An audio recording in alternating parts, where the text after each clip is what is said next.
I move that leave be granted to introduce a bill entitled the Capital Supply Service and Purpose Report Bill 2023.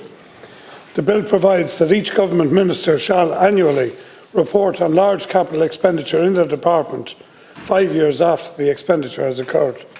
I'd like to thank my regional group colleagues for supporting me in developing this bill last Council. This year, we as a people will spend €13 billion on publicly funded capital projects. Indeed, it is projected that we will spend €165 billion by the end of this decade.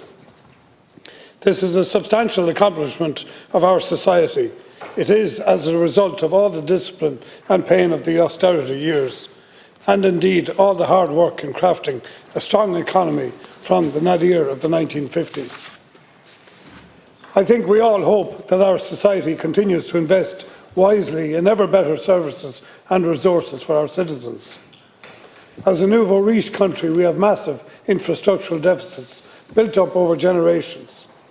And as we unwind that inheritance, funding better railways and roundabouts, play parks and ports, schools and sewers, quays and other things beginning with Q, the people and their backbenchers will need better visibility on where this public money goes.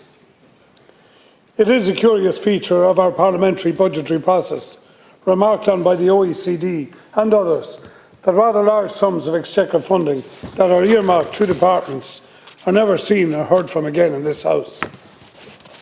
It is remarkable that the Dáil is never supplied with a list of approved or completed projects. The Where Does Your Money Go website, in all its multicoloured glory, breaks things down to the nearest billion only.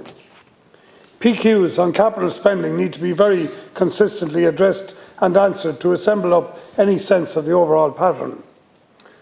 So we need this simple and robust Act to, in a gentle way, tease out consistent and appropriately granular historical details, so that over time we can get a clear picture of public spending.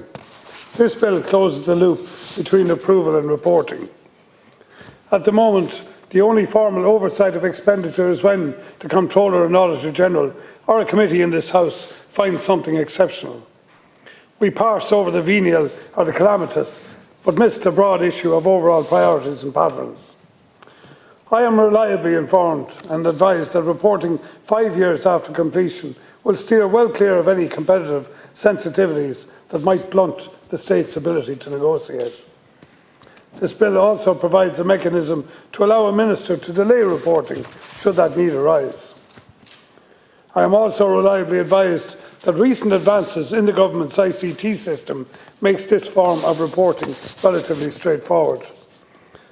The bill, in a gentle way, will strengthen our democracy. Certainly, if taken up, this bill will strengthen the House's ability to discharge its duty of oversight over expenditure.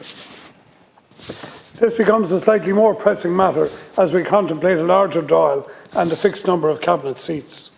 And we will need measures to rebalance the powers between our executive and our legislature. The simple act of seeing where the money goes will improve the quality of our debate on how best to spend public money. It supports transparency in our politics and policy making. It will make for a more informed policy and strengthen tax cohesion, as people can see where tax income goes. I am very grateful for the support and advice from the Office of Parliamentary Legal Advisers, who supported the crafting of this modest bill, and also the Parliamentary Budget Office for the supply of information when requested. The very act of reporting back to this House on what and where capital voted expenditure money goes 5 years after capital funds were approved and spent, with all the appropriate protections and caveats, will make us a better, maybe even a slightly better republic. I commend this bill to the Dáil last Council, and I hope it will receive wide support.